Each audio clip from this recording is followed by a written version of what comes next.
Pernah denger nggak sih soal momentum saham? Ini loh strategi yang katanya bisa kasih cuan kilat. Tapi di sisi lain juga terkenal super berisiko. Nah, pertanyaannya apakah ini beneran cara cerdas buat ngendarain ombak pasar? Atau kita malah bisa kegulung arusnya? Yuk kita kupas tuntas. Oke, kita mulai dari yang paling bikin ngiler. Coba bayangin, dapat untung 300%. Satu kalimat ini aja dari seorang praktisi pasar udah cukup ngejelasin kenapa orang-orang pada datang. Potensi untungnya itu loh, luar biasa. Jadi, apa sih sebenarnya investasi momentum itu? Gampangnya gini, anggap aja kita ini peselancar di pasar saham.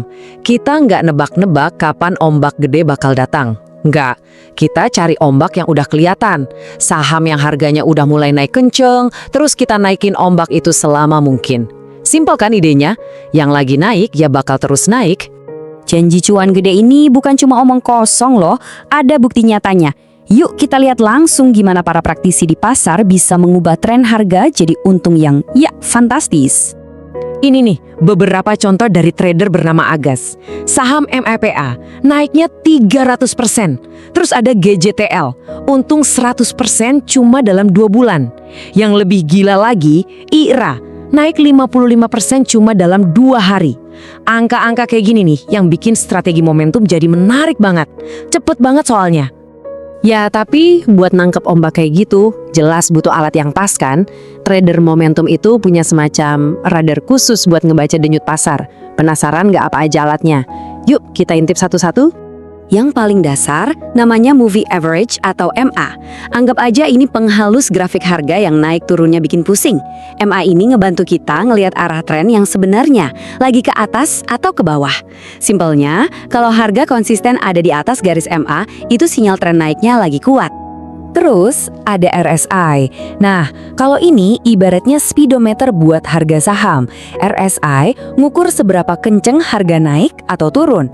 Kalau angkanya udah di atas 70, artinya lajunya udah kekencengan nih, atau istilahnya overbought. Sebaliknya, kalau di bawah 30, itu bisa jadi sinyal harga udah terlalu murah atau oversold. Mungkin ini waktunya buat siap-siap. Lanjut, ada MACD. Anggap aja ini kayak detektor percepatan. Dia ngasih tahu kapan momentum positif itu baru mulai. Kalau 2 barisnya nyilang ke atas, itu yang namanya golden cross. Nah, itu kayak lampu hijau buat kita. Tapi kalau nyilangnya ke bawah, ya hati-hati, itu lampu kuning. Nah, yang terakhir dan ini penting banget, yaitu volume. Volume itu ibarat bensinnya sebuah tren. Harga naik meroket, tapi volume transaksinya sepi, curiga. Tapi kalau harga naik dibarengin sama ledakan volume, itu artinya banyak banget orang yang percaya dan ikutan beli. Ini konfirmasi paling kuat kalau momentumnya itu nyata. Oke, kita udah lihat janji manisnya, kita udah lihat alat-alat canggihnya. Kedengarannya gampang banget ya, tinggal cari yang lagi naik, pakai indikator, terus tungguin untung. Tapi emang sesimpel itu, apalagi di pasar kita di Indonesia? Jawabannya mungkin bakal bikin Anda mikir 2 kali. Nah, sekarang kita masuk ke bagian yang paling penting. Setelah tadi kita euforia ngeliat cuan ratusan persen, sekarang waktunya kita lihat sisi lain dari koin ini.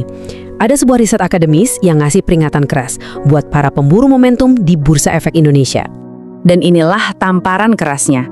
Sebuah studi nunjukin kalau strategi momentum murni justru nggak nguntungin di pasar kita. Saham-saham yang sebelumnya jadi jawara, ternyata di periode berikutnya kinerjanya malah lebih jelek. Ini benar-benar ngehancurin ide kalau pemenang bakal terus menang.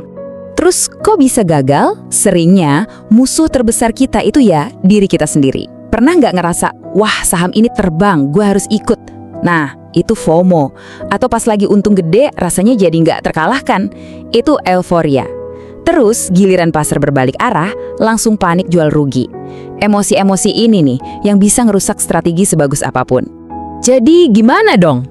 Di satu sisi ada janji cuan gede, di sisi lain ada riset yang bilang strategi ini gagal. Plus ada jebakan psikologis. Wah, apa ini artinya jalan buntu? Eits, tunggu dulu. Ternyata para praktisi yang cerdas itu nggak milih salah satu, tapi mereka ngegabungin keduanya. Inilah yang namanya pendekatan fundamentum.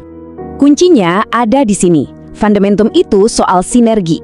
Jadi, kita pakai analisis fundamental, yaitu ngelihat kesehatan perusahaannya, buat ngejawab kenapa kita harus beli saham ini. Ini fondasinya. Baru setelah itu kita pakai analisis teknikal atau momentum buat jawab kapan waktu terbaik buat masuk, yaitu pas pasar mulai sadar sama nilai perusahaan itu. Prosesnya gampang diingat kok, cuma 3 langkah.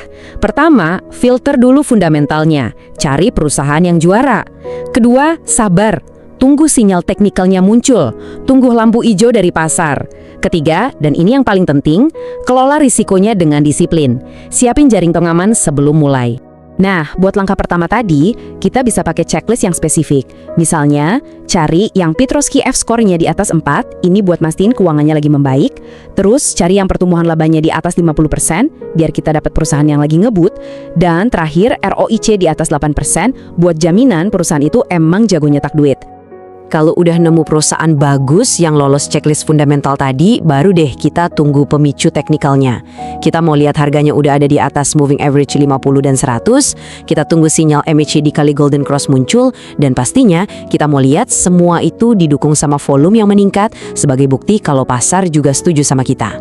Oke, kita udah bahas kenapa harus beli dan kapan waktu yang tepat.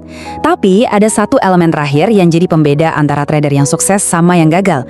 Dan ini bukan soal grafik atau angka, tapi soal mental kita. Coba deh lihat bedanya. Di kiri ada pemburu momentum. Mereka digerakin sama emosi, ngejar-ngejar harga, dan ngarepnya menang terus 100%. Nah, di kanan ada perencana yang disiplin. Mereka gerak berdasarkan aturan, sabar nunggu konfirmasi, punya manajemen risiko, dan sadar betul kalau rugi itu bagian dari permainan. Kutipan dari praktisi ini benar-benar nonjok ya.